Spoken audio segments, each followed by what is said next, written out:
ताज़ा तरीन अपलोड्स की नोटिफिकेशन हासिल करने के लिए हमारे चैनल को सब्सक्राइब करें और साथ में दिए गए घंटी के निशान को दबाना ना भूलें। भक्ति करने से संस्कृति जन्म मृत्यु रूप संसार की जड़ अविद्या बिना ही यत्न और परिश्रम के वैसे ही नष्ट हो जाती है जैसे भोजन किया तो जाता है तृप्ति के लिए और उस भोजन को जठराग्नि अपने आप बिना हमारी चेष्टा के पचा डालती है। ऐसी सुगम और परम सुख देने वाली हरि भक्ति जिसे ना सुहावे ऐसा मूढ़ कौन होगा। हे सर्पों के शत्रु गरुड़ जी, मैं सेवक हूँ और भगवान मेरे स्वामी हैं। इस भाव के बिना संसार रूपी समुद्र से तरना नहीं हो सकता। ऐसा सिद्धांत विचार कर श्री रामचंद्र जी के चरण कमलों का भजन कीजिए। जो चेतन को जड़ कर देता है और जड़ को चेतन कर देता है, ऐसे समर्थ श्री रघुनाथ जी को जो जीव भजते हैं वे धन्य हैं। मैंने ज्ञान का सिद्धांत समझाकर कहा, अब भक्ति रूपी मणि की प्रभुता सुनिए। श्री राम जी की भक्ति सुंदर चिंतामणि है। हे गरुड़ जी, यह जिसके हृदय के अंदर बसती है वह दिन रात परम प्रकाश रूप रहता है। उसको दीपक घी और बत्ती कुछ भी नहीं चाहिए। इस प्रकार मणि का एक तो स्वाभाविक प्रकाश रहता है, फिर मोह रूपी दरिद्रता समीप नहीं आती, क्योंकि मणि स्वयं धन रूप है और लोभ रूपी हवा उस मणिमय दीपक को बुझा नहीं सकती, क्योंकि मणि स्वयं प्रकाश रूप है।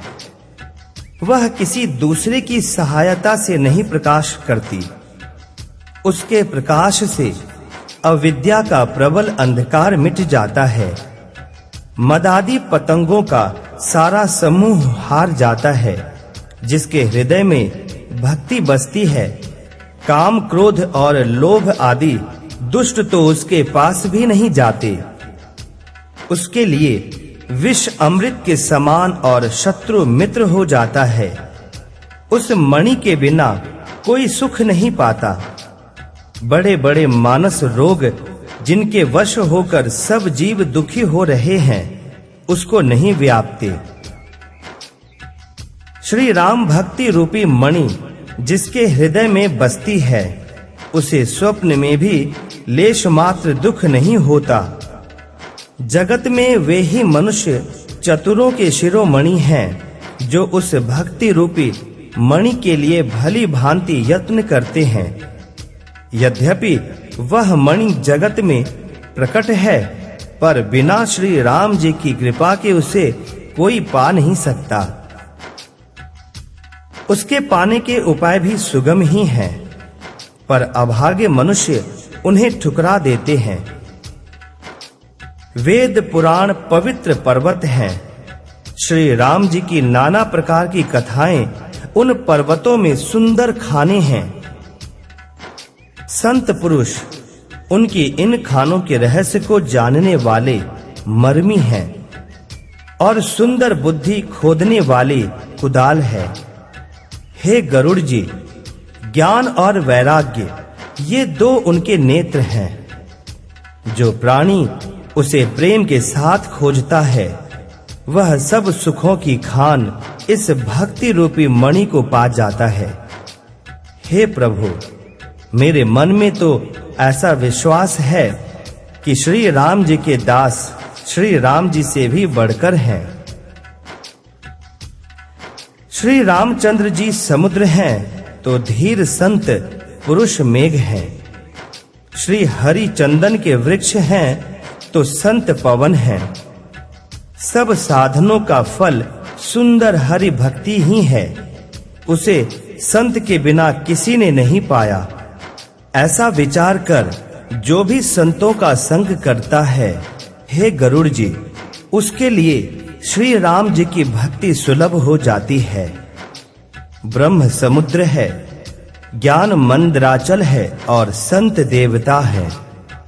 जो उस समुद्र को मथ कर कथा रूपी अमृत निकालते हैं, जिसमें भक्ति रूपी मधुरता बसी रहती है, वैराग्य रूपी ढाल से अपने को बचाते हुए और ज्ञान रूपी तलवार से मद, लोभ और मोह रूपी वैरियों को मारकर जो विजय प्राप्त करती है, वह हरि भक्ति ही है।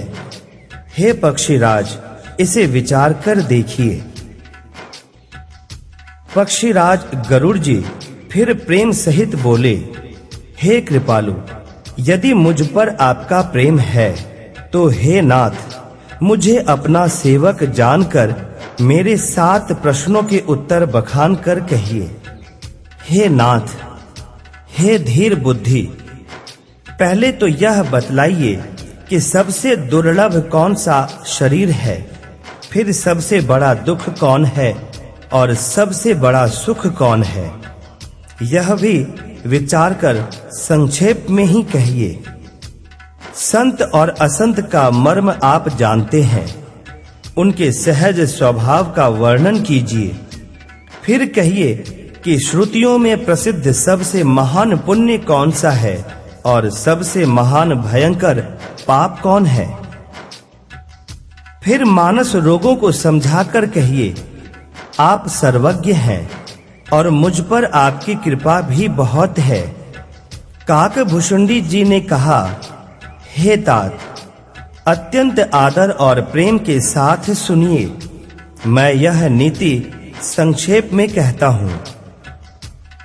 मनुष्य शरीर के समान कोई शरीर नहीं है। चर अचर सभी जीव उसकी याचना करते हैं। यह मनुष्य शरीर नरक, स्वर्ग और मोक्ष की सीढ़ी है तथा कल्याणकारी ज्ञान, वैराग्य और भक्ति को देने वाला है। ऐसे मनुष्य शरीर को धारण करके भी जो लोग श्री हरि का भजन नहीं करते और नीच से भी नीच विषयों में अनुरक्त रहते हैं, वे पारस मणि को हाथ से फेंक देते हैं और बदले में कांच के टुकड़े ले लेते हैं। जगत में दरिद्रता के समान दुख नहीं है तथा संतों के मिलन के समान जगत में सुख नहीं है। और हे पक्षीराज, मन, वचन और शरीर से परोपकार करना यह संतों का सहज स्वभाव है। संत दूसरे की भलाई के लिए दुख सहते हैं और अभागे असंत दूसरों को दुख पहुंचाने के लिए। कृपालु संत भोज के वृक्ष के समान दूसरों के हित के लिए भारी विपत्ति सहते हैं, अपनी खाल तक उधड़वा लेते हैं। किंतु दुष्ट लोग सन की भांति दूसरों को बांधते हैं और उन्हें बांधने के लिए अपनी खाल खिंचवाकर विपत्ति सहकर मर जाते हैं। हे सर्पों के शत्रु गरुड़ जी, सुनिए। दुष्ट बिना किसी स्वार्थ के सांप और चूहे के समान अकारण ही दूसरों का अपकार करते हैं। वे पराई संपत्ति का नाश करके स्वयं नष्ट हो जाते हैं, जैसे खेती का नाश करके ओले नष्ट हो जाते हैं। दुष्ट का उन्नति प्रसिद्ध अधम ग्रह केतु के उदय की भांति जगत के दुख के लिए ही होता है और संतों का अभ्युदय सदा ही सुखकर होता है। जैसे चंद्रमा और सूर्य का उदय विश्व भर के लिए सुखदायक है। वेदों में अहिंसा को परम धर्म माना है और पर निंदा के समान भारी पाप नहीं है। शंकर जी और गुरु की निंदा करने वाला मनुष्य अगले जन्म में मेढक होता है और वह 1000 जन्म तक वही मेढक का शरीर पाता है।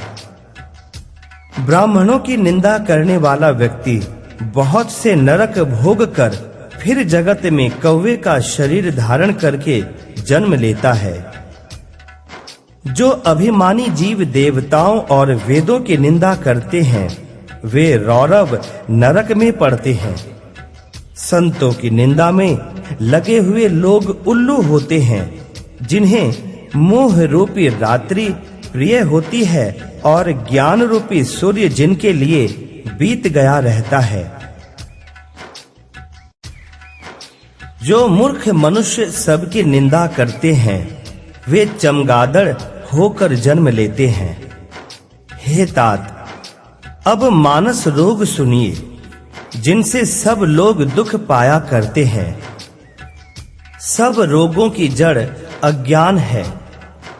उन व्याधियों से फिर और बहुत से शूल उत्पन्न होते हैं। काम वात है, लोभ अपार कफ है और क्रोध पित्त है, जो सदा छाती जलाता रहता है। यदि कहीं ये तीनों भाई वात पित्त और कफ प्रीति कर लें, मिल जाएं, तो दुखदायक सन्निपात रोग उत्पन्न होता है। कठिनता से प्राप्त होने वाले जो विषयों के मनोरथ हैं, वे ही सब शूल हैं। उनके नाम कौन जानता है, अर्थात वे अपार हैं। ममता दाग है, ईर्ष्या खुजली है, हर्ष विषाद गले के रोगों की अधिकता है। गल गंड कंठ माला या घेघा आदि रोग हैं। पराये सुख को देखकर जो जलन होती है, वही क्षयी है। दुष्टता और मन की कुटिलता ही कोढ़ है। अहंकार अत्यंत दुख देने वाला डमरू गांठ का रोग है। दंभ कपट मद और मान नसों का रोग है। तृष्णा बड़ा भारी उदर वृद्धि रोग है।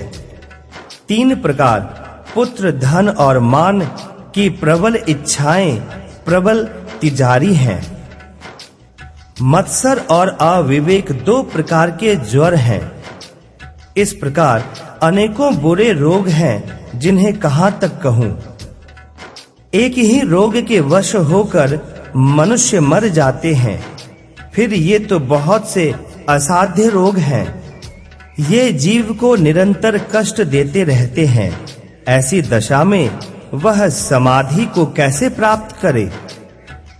नियम धर्म आचार तप ज्ञान यज्ञ जप दान तथा और भी करोड़ों औषधियां हैं, परंतु हे गरुड़ जी, उनसे ये रोग नहीं जाते।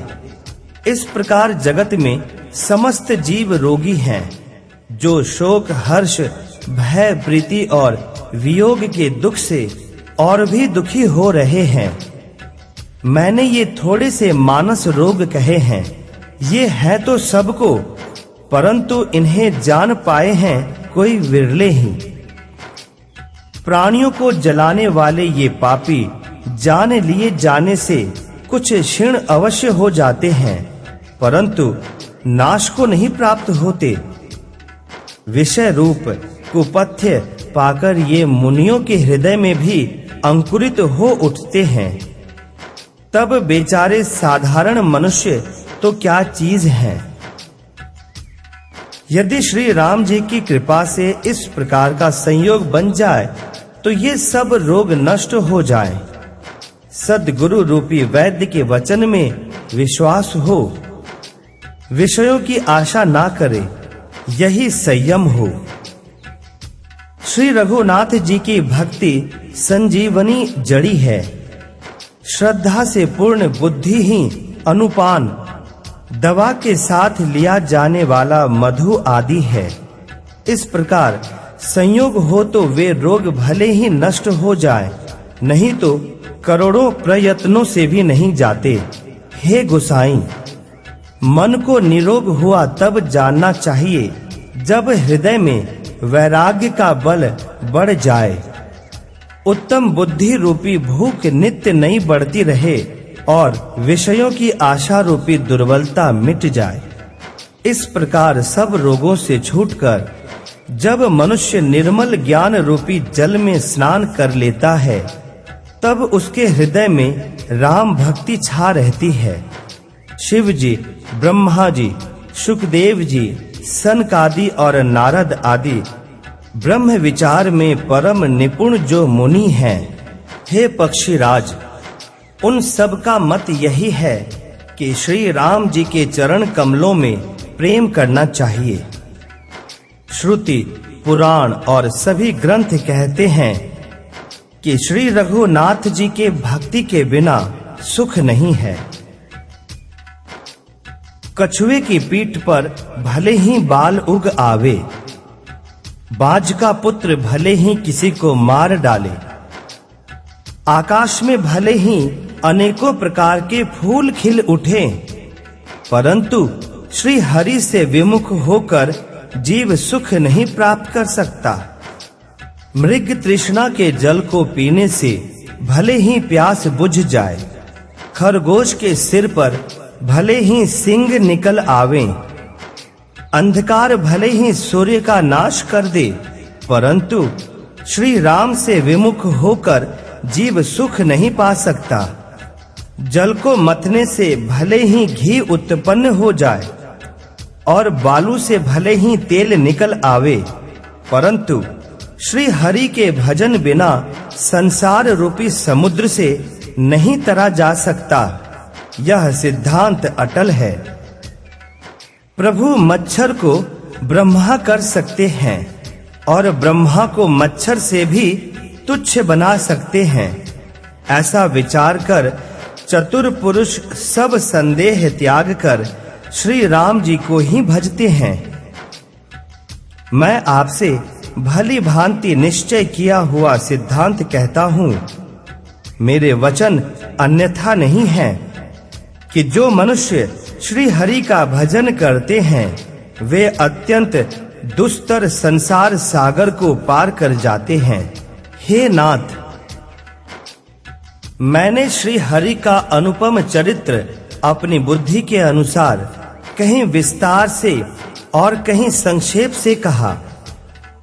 हे सर्पों के शत्रु गरुड़ जी, श्रुतियों का यही सिद्धांत है कि सब काम भुलाकर श्री राम जी का भजन करना चाहिए।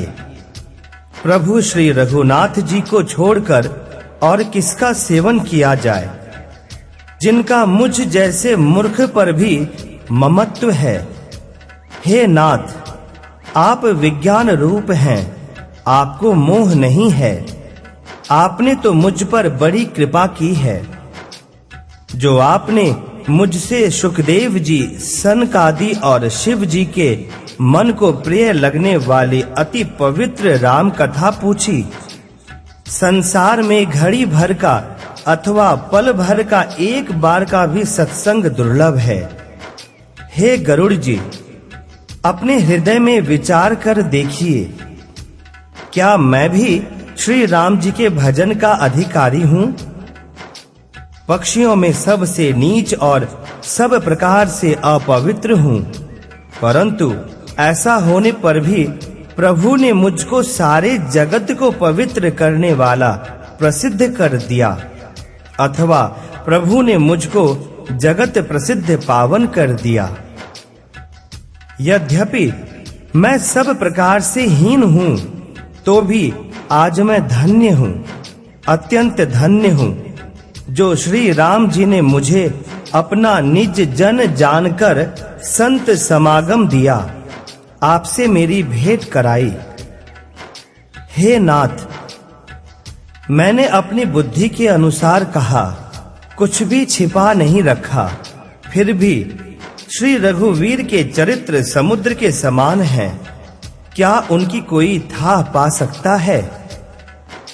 श्री रामचंद्र जी के बहुत से गुण समूहों का स्मरण कर करके सुजान भुषुंडी जी बार-बार हर्षित हो रहे हैं, जिनकी महिमा वेदों ने नेति-नेति कहकर गाई है, जिनका बल, प्रताप और प्रभुत्व अतुलनीय है। जिन श्री रघुनाथ जी के चरण शिव जी और ब्रह्मा जी के द्वारा पूज्य हैं, उनकी मुझ पर कृपा होनी उनकी परम कोमलता है। किसी का ऐसा स्वभाव कहीं ना सुनता हूँ ना देखता हूँ। अतः हे पक्षीराज गरुड़ जी, मैं श्री रघुनाथ जी के समान किसे गिनूं? साधक सिद्ध, जीवन मुक्त, उदासीन, कवि, विद्वान, कर्म के ज्ञाता, सन्यासी, योगी, शूरवीर, बड़े तपस्वी, ज्ञानी, धर्म परायण, पंडित और विज्ञानी, ये कोई भी मेरे स्वामी श्री राम जी का सेवन किए बिना नहीं तर सकते।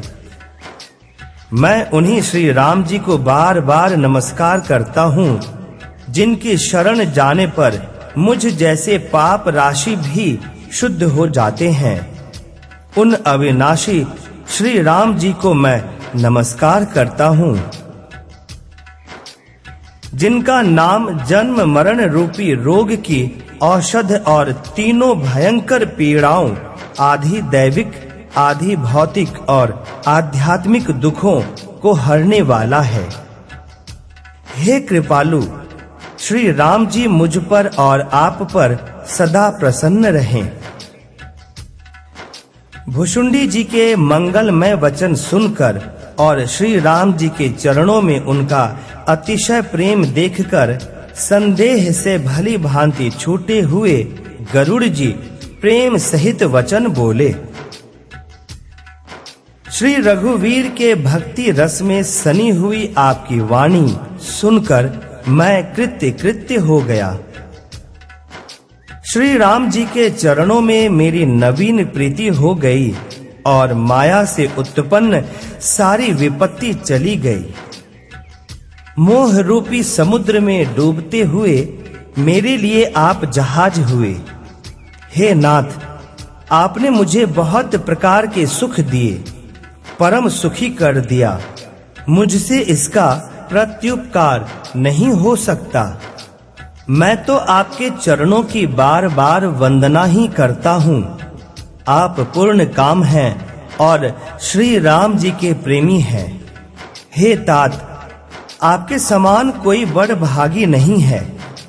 संत, वृक्ष, नदी, पर्वत और पृथ्वी, इन सब की क्रिया पराय हित के लिए ही होती है। संतों का हृदय मक्खन के समान होता है, ऐसा कवियों ने कहा है, परंतु उन्होंने असली बात कहना नहीं जाना। क्योंकि मक्खन तो अपने को ताप मिलने से पिघलाता है और परम पवित्र संत दूसरों के दुख से पिघल जाते हैं। मेरा जीवन और जन्म सफल हो गया। आपकी कृपा से सब संदेह चला गया। मुझे सदा अपना दास ही जानिएगा। शिव जी कहते हैं, हे उमा, पक्षी श्रेष्ठ, गरुड़ जी बार-बार ऐसा कह रहे हैं। उनके चरणों में प्रेम सहित सिर नवाकर और हृदय में श्री रघुवीर को धारण करके धीर बुद्धि गरुड़ जी तब वैकुंठ को चले गए। हे गिरिजे, संत समागम के समान दूसरा कोई लाभ नहीं है, पर वह संत समागम श्री हरि की कृपा के बिना नहीं हो सकता। ऐसा वेद और मैंने यह परम पवित्र इतिहास कहा, जिसे कानों से सुनते ही भव पाश, संसार के बंधन छूट जाते हैं और शरणागतों को उनके इच्छानुसार फल देने वाले कल्प वृक्ष तथा दया के समूह श्री राम जी के चरण कमलों में प्रेम उत्पन्न होता है। जो कान और मन लगाकर इस कथा को सुनते हैं, उनके मन, वचन और कर्म, शरीर से उत्पन्न सब पाप नष्ट हो जाते हैं। तीर्थ यात्रा आदि बहुत से साधन, योग, वैराग्य और ज्ञान में निपुणता, अनेकों प्रकार के कर्म, धर्म, व्रत और दान, अनेकों संयम, दम, जप, तप और यज्ञ, प्राणियों पर दया, ब्राह्मण और गुरु की सेवा, विद्या, विनय और विवेक की बड़ाई आदि, जहाँ तक वेदों ने साधन बतलाए हैं, हे भवानी, उन सब का फल श्री हरि की भक्ति ही है। किंतु श्रुतियों में गाई हुई वह श्री रघुनाथ जी की भक्ति श्री राम जी की कृपा से किसी एक विरले ने ही पाई है।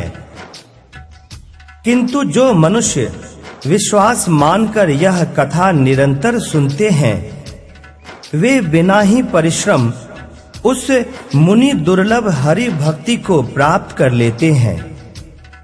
जिसका मन श्री राम जी के चरणों में अनुरक्त है, वही सर्वज्ञ सब कुछ जानने वाला है, वही गुणी है, वही ज्ञानी है। वही पृथ्वी का भूषण, पंडित और दानी है, वही धर्म परायण है और वही कुल का रक्षक है। जो छल छोड़कर श्री रघुवीर का भजन करता है, वही नीति में निपुण है, वही परम बुद्धिमान है। उसी ने वेदों के सिद्धांत को भली भांति जाना है, वही कवि, वही विद्वान तथा वही रणधीर है। वह देश धन्य है जहां श्री गंगा जी हैं। वह स्त्री धन्य है जो पातिव्रत धर्म का पालन करती है। वह राजा धन्य है जो न्याय करता है, और वह ब्राह्मण धन्य है जो अपने धर्म से नहीं डिगता। वह धन धन्य है जिसकी पहली गति होती है, जो दान देने में व्यय होता है। वही बुद्धि धन्य और परिपक्व है। जो पुण्य में लगी हुई है, वही घड़ी धन्य है जब सत्संग हो, और वही जन्म धन्य है जिसमें ब्राह्मण की अखंड भक्ति हो। धन की 3 गतियां होती हैं: दान, भोग और नाश। दान उत्तम है, भोग मध्यम है और नाश नीच गति है। जो पुरुष ना देता है, ना भोगता है, उसके धन की 3री गति होती है। हे उमा, सुनो, वह कुल धन्य है, संसार भर के लिए पूज्य है और परम पवित्र है, जिसमें श्री रघुवीर परायण विनम्र पुरुष उत्पन्न हो। मैंने अपनी बुद्धि के अनुसार यह कथा कही, यद्यपि पहले इसको छिपाकर रखा था। जब तुम्हारे मन में प्रेम की अधिकता देखी, तब मैंने श्री रघुनाथ जी की यह कथा तुमको सुनाई। यह कथा उनसे ना कहनी चाहिए जो धूर्त हों, हठी स्वभाव के हों और श्री हरि की लीला को मन लगाकर ना सुनते हों। लोभी, क्रोधी और कामी को, जो चराचर के स्वामी श्री राम जी को नहीं भजते, यह कथा नहीं कहनी चाहिए। ब्राह्मणों के द्रोही को, यदि वह देवराज इंद्र के समान ऐश्वर्यवान राजा भी हो, तब भी यह कथा कभी न सुनानी चाहिए। श्री राम की कथा के अधिकारी वे ही हैं जिनको सत्संगति अत्यंत प्रिय है, जिनकी गुरु के चरणों में प्रीति है, जो नीति परायण हैं और ब्राह्मणों के सेवक हैं। वे ही इसके अधिकारी हैं, और उसको तो यह कथा बहुत ही सुख देने वाली है, जिसको श्री रघुनाथ जी प्राण के समान प्यारे हैं। जो श्री राम जी के चरणों में प्रेम चाहता हो या मोक्ष पद चाहता हो, वह इस कथा रूपी अमृत को प्रेम पूर्वक अपने कान रूपी दोने से पिए। हे गिरिजे, मैंने कलयुग के पापों का नाश करने वाली और मन के मल को दूर करने वाली राम कथा का वर्णन किया। यह राम कथा जन्म मरण रूपी रोग के नाश के लिए संजीवनी जड़ी है। वेद और विद्वान पुरुष ऐसा कहते हैं। इसमें 7 सुंदर सीढ़ियां हैं जो श्री रघुनाथ जी की भक्ति को प्राप्त करने के मार्ग हैं, जिस पर श्री हरि की अत्यंत कृपा होती है, वही इस मार्ग पर पैर रखता है। जो कपट छोड़कर यह कथा गाते हैं, वे मनुष्य अपनी मनः कामना की सिद्धि पा लेते हैं।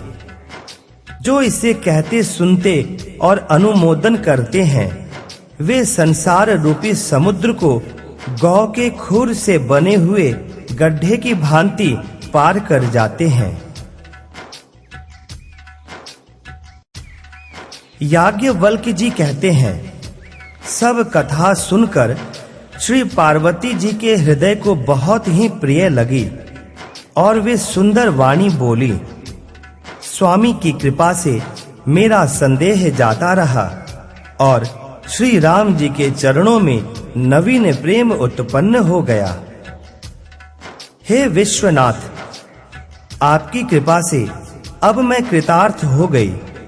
मुझ में दृढ़ राम भक्ति उत्पन्न हो गई और मेरे संपूर्ण क्लेश बीत गए।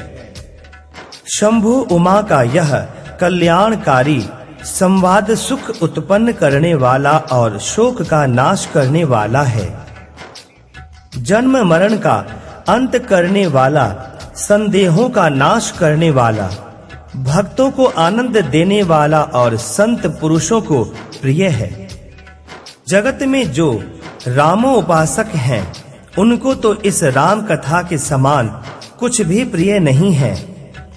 श्री रघुनाथ जी की कृपा से मैंने यह सुंदर और पवित्र करने वाला चरित्र अपनी बुद्धि के अनुसार गाया है। तुलसीदास जी कहते हैं, इस कली काल में योग यज्ञ, जप तप, व्रत और पूजा आदि कोई दूसरा साधन नहीं है। बस श्री राम जी का ही स्मरण करना, श्री राम जी का ही गुण गाना और निरंतर श्री राम जी के ही गुण समूहों को सुनाना चाहिए। पतितों को पवित्र करना जिसका महान बाना है, ऐसा कवि, वेद, संत और पुराण गाते हैं। रे मन, कुटिलता त्याग कर उन्हीं को भज। श्री राम को भजने से किसने परम गति नहीं पाई। अरे मूर्ख मन, सुन, पतितों को भी पावन करने वाले श्री राम को भजकर किसने परम गति नहीं पाई। गणिका, अजामिल, व्याध, गीध, गज आदि बहुत से दुष्टों को उन्होंने तार दिया। आभिर, यवन, किरात, खस, चांडाल आदि जो अत्यंत पाप रूप ही हैं, वे भी केवल एक बार जिनका नाम लेकर पवित्र हो जाते हैं, उन श्री राम जी को मैं नमस्कार करता हूँ। जो मनुष्य रघुवंश के भूषण श्री राम जी का यह चरित्र कहते हैं, सुनते हैं और गाते हैं, वे कलयुग के पाप और मन के मल को धोकर बिना ही परिश्रम श्री राम जी के परम धाम को चले जाते हैं।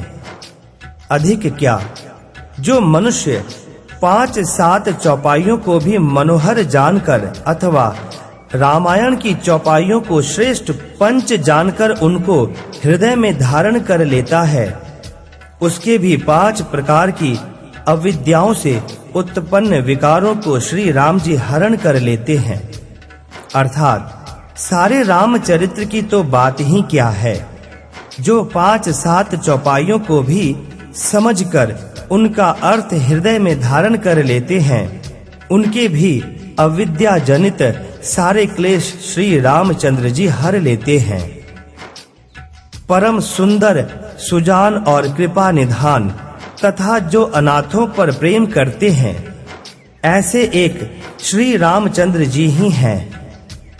इनके समान निष्काम हित करने वाला और मोक्ष देने वाला दूसरा कौन है। जिनकी लेश मात्र कृपा से मंद बुद्धि तुलसीदास ने भी परम शांति प्राप्त कर ली, उन श्री राम जी के समान प्रभु कहीं भी नहीं है। हे श्री रघुवीर, मेरे समान कोई दीन नहीं है और आपके समान कोई दीनों का हित करने वाला नहीं है। ऐसा विचार कर हे रघुवंश मणि, मेरे जन्म मरण के भयानक दुख का हरण कर लीजिए।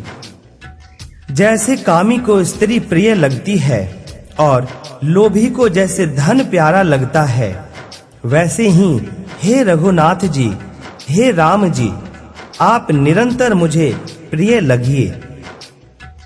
श्रेष्ठ कवि भगवान श्री शंकर जी ने पहले जिस दुर्गम मानस रामायण की श्री राम जी के चरण कमलों की नित्य निरंतर भक्ति प्राप्त होने के लिए रचना की थी, उस मानस रामायण को श्री रघुनाथ जी के नाम में निरत मानकर अपने अंतःकरण के अंधकार को मिटाने के लिए तुलसीदास ने इस मानस के रूप में भाषाबद्ध किया। यह श्री रामचरित मानस पुण्य रूप पापों का हरण करने वाला, सदा कल्याणकारी विज्ञान और भक्ति को देने वाला, माया मोह और मल का नाश करने वाला, परम निर्मल प्रेम रूपी जल से परिपूर्ण तथा मंगलमय है। जो मनुष्य भक्ति पूर्वक इस मान सरोवर में गोता लगाते हैं, वे संसार रूपी सूर्य की अति प्रचंड किरणों से नहीं जलते। पृष्ठ संख्या 965, मास पारायण 30वां विश्राम। कलयुग के समस्त पापों का नाश करने वाले श्री रामचरित मानस का यह 7वां सोपान समाप्त हुआ। जय श्री राम, जय श्री राम।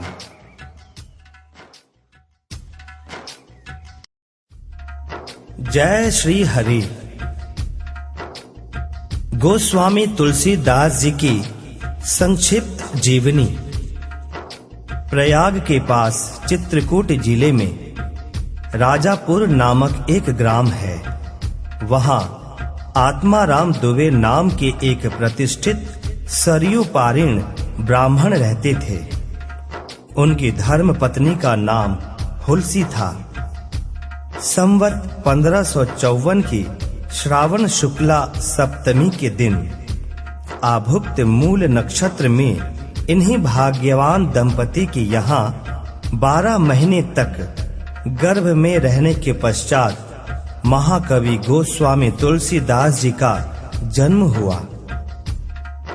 जन्मते समय बालक तुलसीदास रोए नहीं, किंतु उनके मुख से राम का शब्द निकला।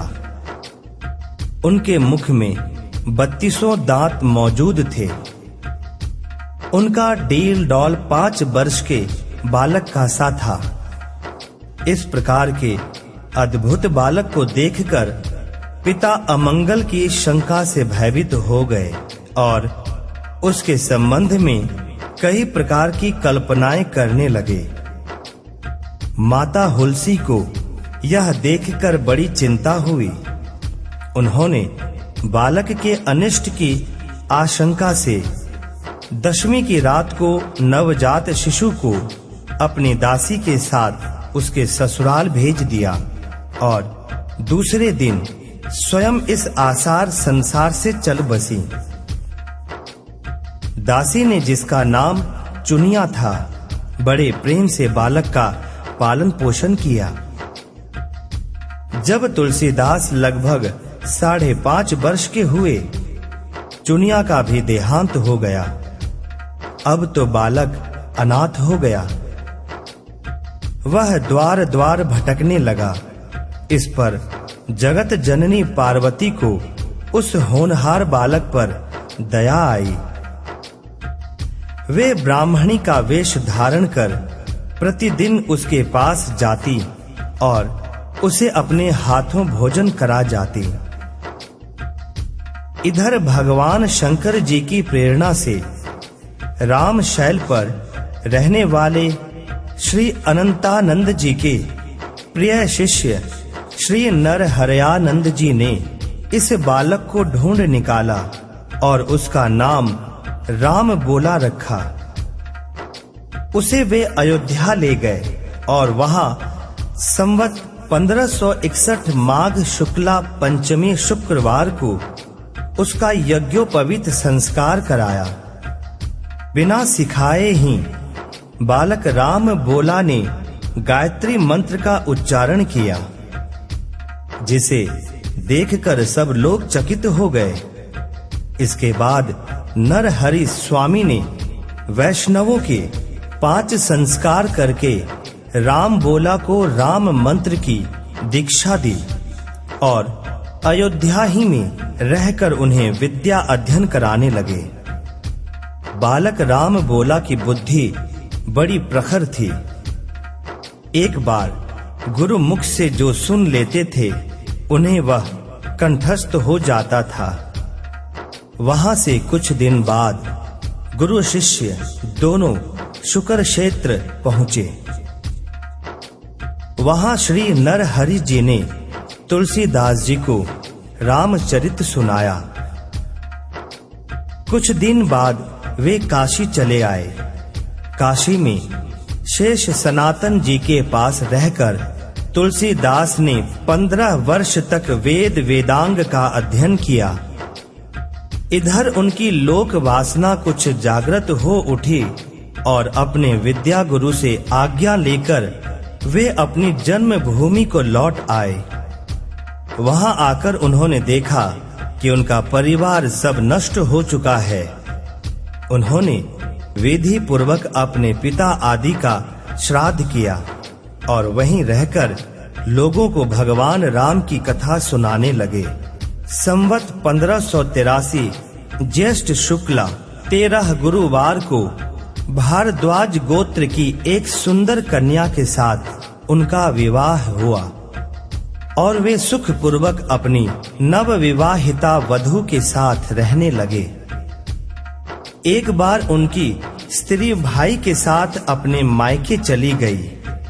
पीछे पीछे तुलसीदास जी भी वहां जा पहुंचे।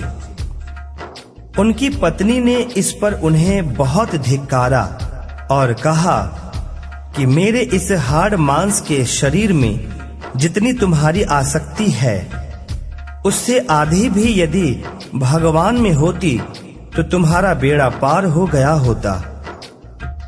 तुलसीदास जी को ये शब्द लग गए। वे एक क्षण भी नहीं रुके, तुरंत वहां से चल दिए। वहां से चलकर तुलसीदास जी प्रयाग आए। वहां उन्होंने गृहस्थ वेश का परित्याग कर साधु वेश ग्रहण किया। फिर तीर्थाटन करते हुए काशी पहुंचे। मानसरोवर के पास उन्हें काकभुशुंडी जी के दर्शन हुए। काशी में तुलसीदास जी राम कथा कहने लगे। वहां उन्हें एक दिन एक प्रेत मिला जिसने उन्हें हनुमान जी का पता बतलाया। हनुमान जी से मिलकर तुलसीदास जी ने उनसे श्री रघुनाथ जी का दर्शन कराने की प्रार्थना की। हनुमान जी ने कहा, तुम्हें चित्रकूट में रघुनाथ जी के दर्शन होंगे। इस पर तुलसीदास जी चित्रकूट की ओर चल पड़े। चित्रकूट पहुंचकर राम घाट पर उन्होंने अपना आसन जमाया। एक दिन वे प्रदक्षिणा करने निकले थे। मार्ग में उन्हें श्री राम के दर्शन हुए। उन्होंने देखा कि 2 बड़े ही सुंदर राजकुमार घोड़ों पर सवार होकर धनुष बाण लिए जा रहे हैं। तुलसीदास जी उन्हें देखकर मुग्ध हो गए, परंतु उन्हें पहचान ना सके। पीछे से हनुमान जी ने आकर उन्हें सारा भेद बतलाया तो वे बड़ा पश्चाताप करने लगे। हनुमान जी ने उन्हें सांत्वना दी और कहा, प्रातः काल फिर दर्शन होंगे। संवत 1607 की मौनी अमावस्या बुधवार के दिन उनके सामने भगवान श्री राम पुनः प्रकट हुए। उन्होंने बालक रूप में तुलसीदास जी से कहा, बाबा हमें चंदन दो। हनुमान जी ने सोचा वे इस बार भी धोखा ना खा जाएं, इसलिए उन्होंने तोते का रूप धारण करके यह दोहा कहा, चित्रकूट के घाट पर भई संतन की भीड़, तुलसीदास चंदन घिसे, तिलक देत रघुबीर। तुलसीदास जी उस अद्भुत छवि को निहार कर शरीर की सुधि भूल गए। भगवान ने अपने हाथ से चंदन लेकर अपने तथा तुलसीदास जी के मस्तक पर लगाया और अंतर्धान हो गए। संवत 1628 में ये हनुमान जी की आज्ञा से अयोध्या की ओर चल पड़े। उन दिनों प्रयाग में माघ मेला था। वहां कुछ दिन वे ठहर गए। पर्व के 6 दिन बाद एक वट वृक्ष के नीचे उन्हें भरद्वाज और याज्ञवल्क्य मुनि के दर्शन हुए। वहां उस समय वही कथा हो रही थी जो उन्होंने शुक्र क्षेत्र में अपने गुरु से सुनी थी। वहां से ये काशी चले आए और वहां प्रहलाद घाट पर एक ब्राह्मण के घर निवास किया। वहां उनके अंदर कवित्व शक्ति का स्फुरण हुआ और वे संस्कृत में पद्य रचना करने लगे। परंतु दिन में वे जितने पद्य रचते, रात्रि में वे सब लुप्त हो जाते। यह घटना रोज घटती। 8वें दिन तुलसीदास जी को स्वप्न हुआ। भगवान शंकर ने उन्हें आदेश दिया कि तुम अपनी भाषा में काव्य रचना करो। तुलसीदास जी की नींद उचट गई। वे उठकर बैठ गए। उसी समय भगवान शिव और पार्वती उनके सामने प्रकट हुए। तुलसीदास जी ने उन्हें साष्टांग प्रणाम किया। शिव जी ने कहा, तुम अयोध्या में जाकर रहो और हिंदी में काव्य रचना करो। मेरे आशीर्वाद से तुम्हारी कविता सामवेद के समान फलवती होगी। इतना कहकर श्री गौरी शंकर अंतर्ध्यान हो गए। तुलसीदास जी उनकी आज्ञा शिरोधार्य कर काशी से अयोध्या चले आए। संवत 1631 का प्रारंभ हुआ। उस साल राम नवमी के दिन प्रायः वैसा ही योग था जैसा त्रेता युग में राम जन्म के दिन था। उस दिन प्रातःकाल श्री तुलसीदास जी ने श्री रामचरितमानस की रचना प्रारंभ की। 2 वर्ष 7 महीने 26 दिन में ग्रंथ की समाप्ति हुई।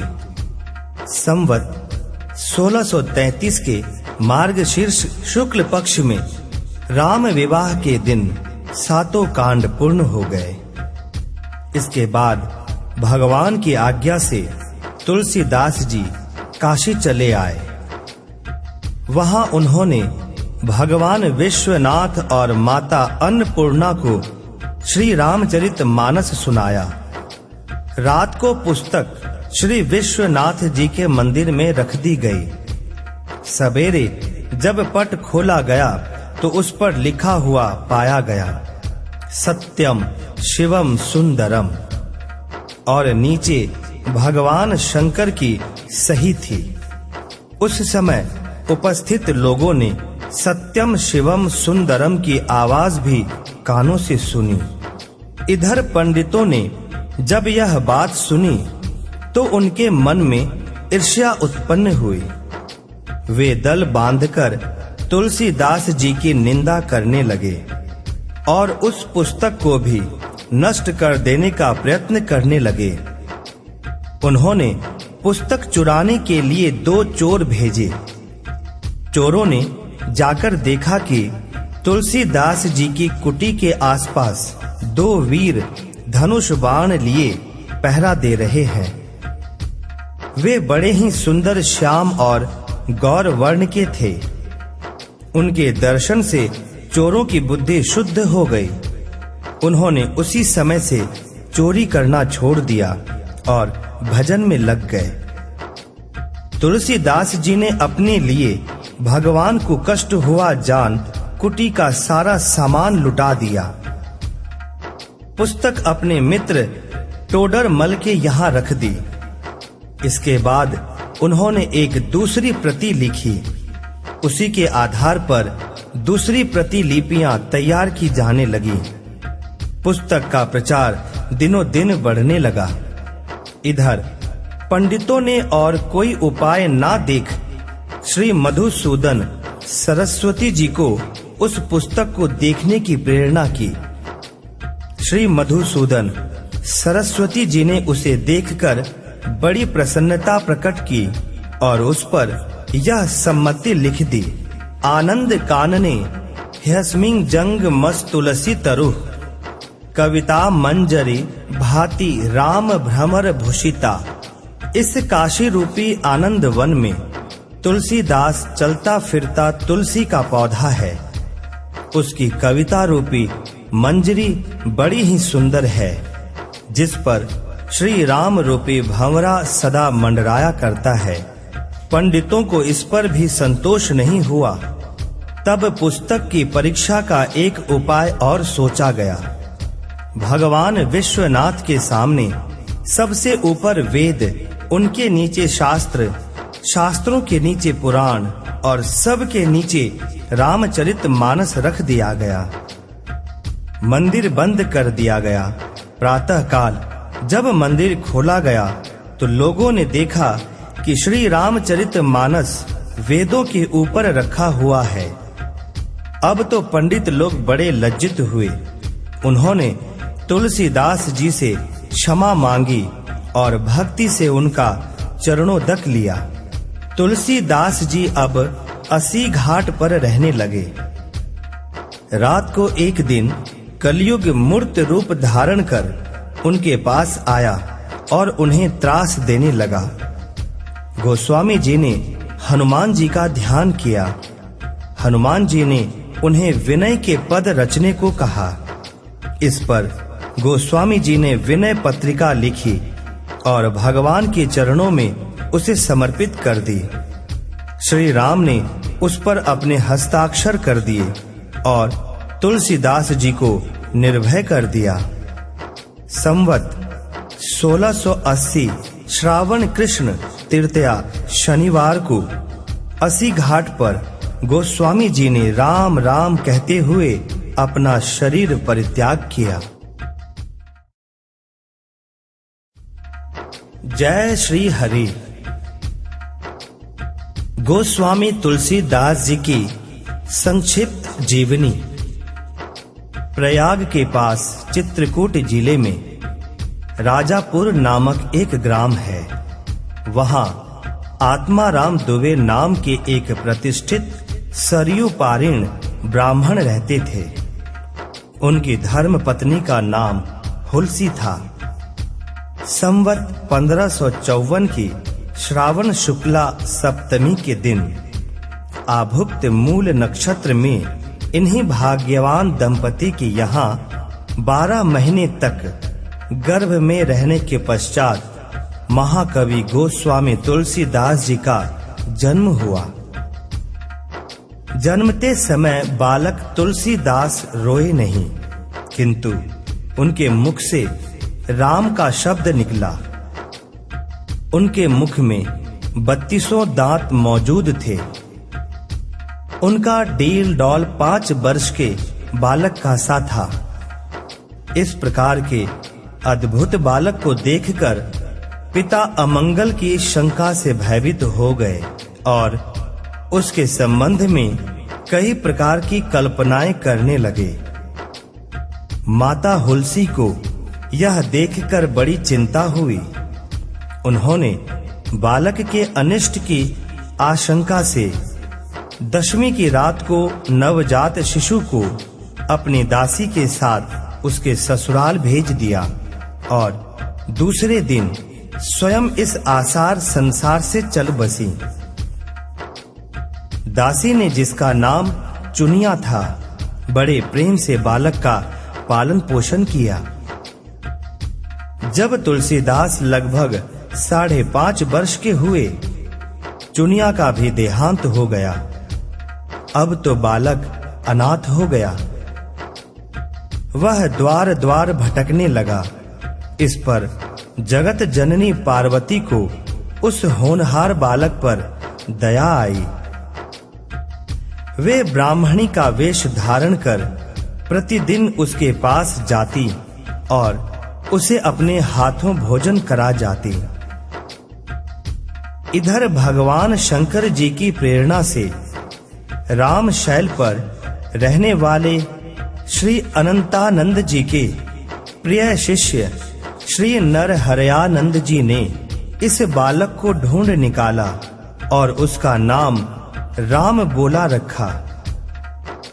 उसे वे अयोध्या ले गए और वहां संवत 1561 माघ शुक्ला पंचमी शुक्रवार को उसका यज्ञोपवीत संस्कार कराया। बिना सिखाए ही बालक राम बोला ने गायत्री मंत्र का उच्चारण किया, जिसे देखकर सब लोग चकित हो गए। इसके बाद नरहरि स्वामी ने वैष्णवों के 5 संस्कार करके राम बोला को राम मंत्र की दीक्षा दी और अयोध्या ही में रहकर उन्हें विद्या अध्ययन कराने लगे।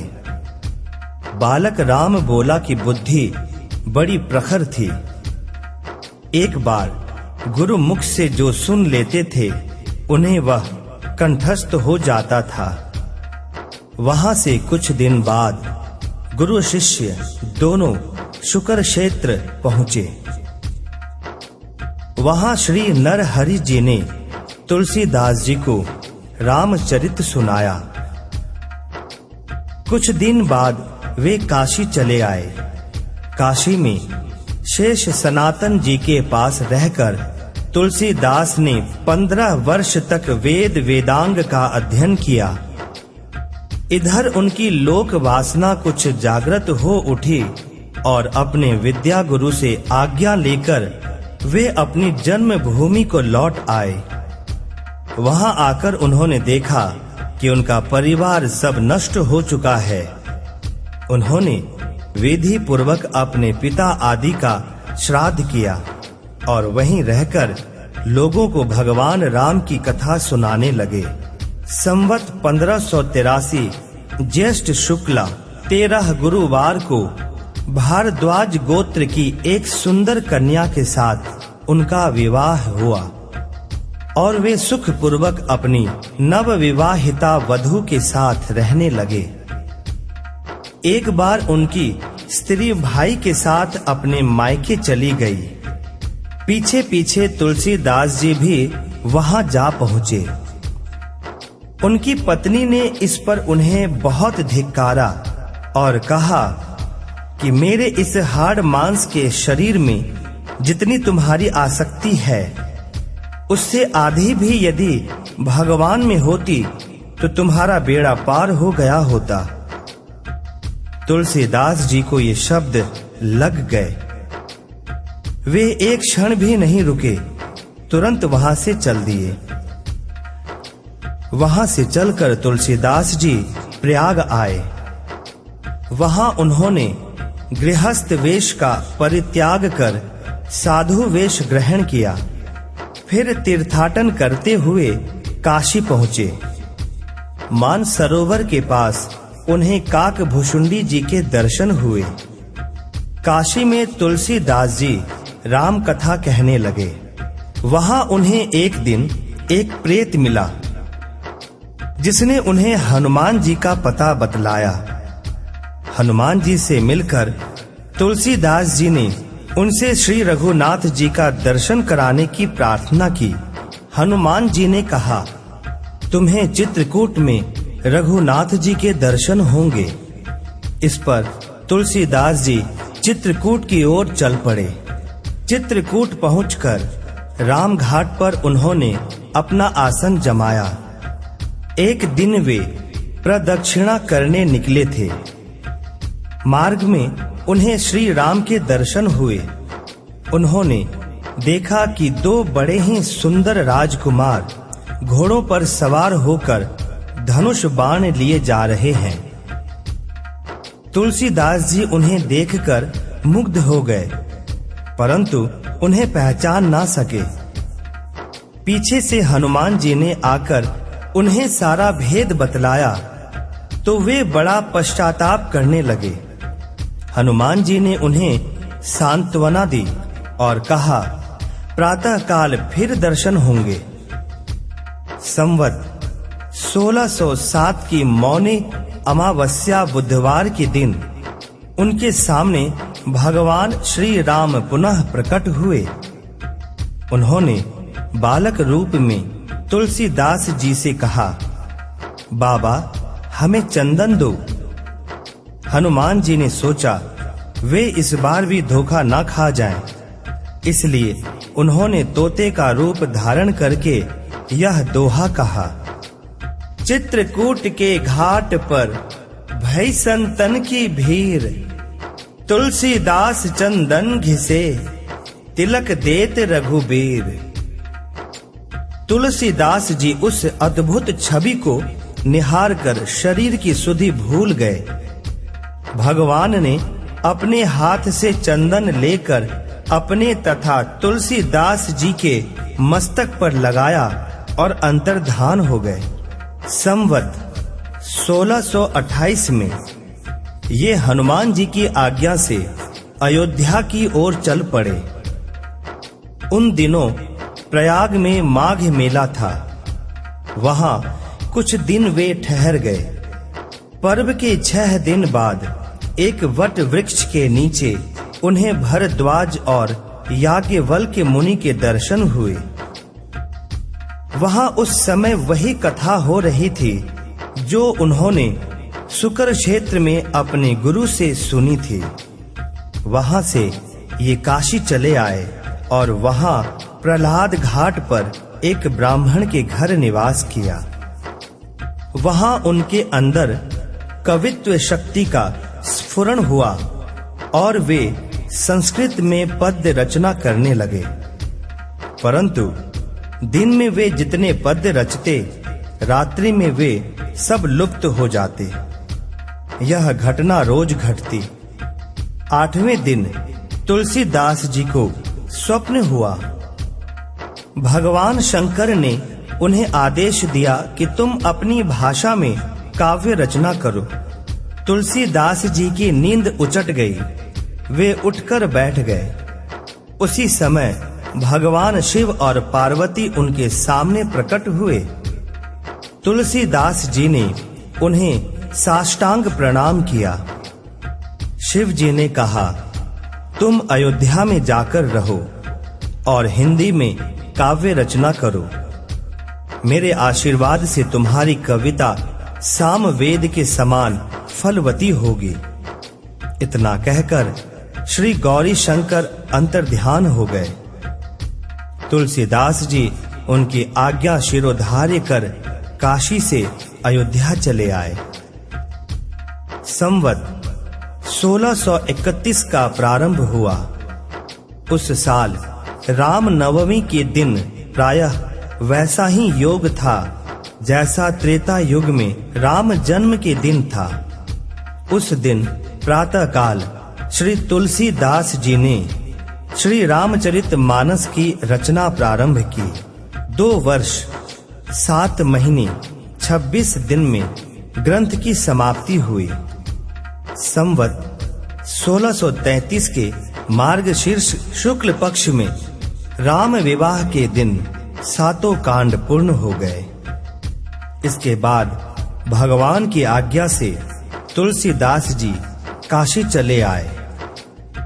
वहां उन्होंने भगवान विश्वनाथ और माता अन्नपूर्णा को श्री रामचरित मानस सुनाया। रात को पुस्तक श्री विश्वनाथ जी के मंदिर में रख दी गई। सवेरे जब पट खोला गया तो उस पर लिखा हुआ पाया गया, सत्यम शिवम सुंदरम, और नीचे भगवान शंकर की सही थी। उस समय उपस्थित लोगों ने सत्यम शिवम सुंदरम की आवाज भी कानों से सुनी। इधर पंडितों ने जब यह बात सुनी तो उनके मन में ईर्ष्या उत्पन्न हुई। वे दल बांधकर तुलसीदास जी की निंदा करने लगे और उस पुस्तक को भी नष्ट कर देने का प्रयत्न करने लगे। उन्होंने पुस्तक चुराने के लिए 2 चोर भेजे। चोरों ने जाकर देखा कि तुलसीदास जी की कुटी के आसपास 2 वीर धनुष बाण लिए पहरा दे रहे हैं। वे बड़े ही सुंदर श्याम और गौर वर्ण के थे। उनके दर्शन से चोरों की बुद्धि शुद्ध हो गई। उन्होंने उसी समय से चोरी करना छोड़ दिया और भजन में लग गए। तुलसीदास जी ने अपने लिए भगवान को कष्ट हुआ जान कुटी का सारा सामान लुटा दिया। पुस्तक अपने मित्र टोडर मल के यहाँ रख दी। इसके बाद उन्होंने एक दूसरी प्रति लिखी। उसी के आधार पर दूसरी प्रतिलिपियां तैयार की जाने लगी। पुस्तक का प्रचार दिनों दिन बढ़ने लगा। इधर पंडितों ने और कोई उपाय ना देख श्री मधुसूदन सरस्वती जी को उस पुस्तक को देखने की प्रेरणा की। श्री मधुसूदन सरस्वती जी ने उसे देखकर बड़ी प्रसन्नता प्रकट की और उस पर यह सम्मति लिख दी। आनंद कानने ह्यस्मिं जंग मस तुलसी तरुः कविता मंजरी भांति राम भ्रमर भूषिता। इस काशी रूपी आनंद वन में तुलसीदास चलता फिरता तुलसी का पौधा है। उसकी कविता रूपी मंजरी बड़ी ही सुंदर है, जिस पर श्री राम रूपी भंवरा सदा मंडराया करता है। पंडितों को इस पर भी संतोष नहीं हुआ। तब पुस्तक की परीक्षा का एक उपाय और सोचा गया। भगवान विश्वनाथ के सामने सबसे ऊपर वेद, उनके नीचे शास्त्र, शास्त्रों के नीचे पुराण और सब के नीचे रामचरितमानस रख दिया गया। मंदिर बंद कर दिया गया। प्रातः काल जब मंदिर खोला गया तो लोगों ने देखा कि श्री रामचरितमानस वेदों के ऊपर रखा हुआ है। अब तो पंडित लोग बड़े लज्जित हुए। उन्होंने तुलसीदास जी से क्षमा मांगी और भक्ति से उनका चरणोदक लिया। तुलसीदास जी अब असी घाट पर रहने लगे। रात को एक दिन कलयुग मूर्त रूप धारण कर उनके पास आया और उन्हें त्रास देने लगा। गोस्वामी जी ने हनुमान जी का ध्यान किया। हनुमान जी ने उन्हें विनय के पद रचने को कहा। इस पर गोस्वामी जी ने विनय पत्रिका लिखी और भगवान के चरणों में उसे समर्पित कर दी। श्री राम ने उस पर अपने हस्ताक्षर कर दिए और तुलसीदास जी को निर्भय कर दिया। संवत 1680 श्रावण कृष्ण तृतीया शनिवार को असी घाट पर गोस्वामी जी ने राम राम कहते हुए अपना शरीर परित्याग किया।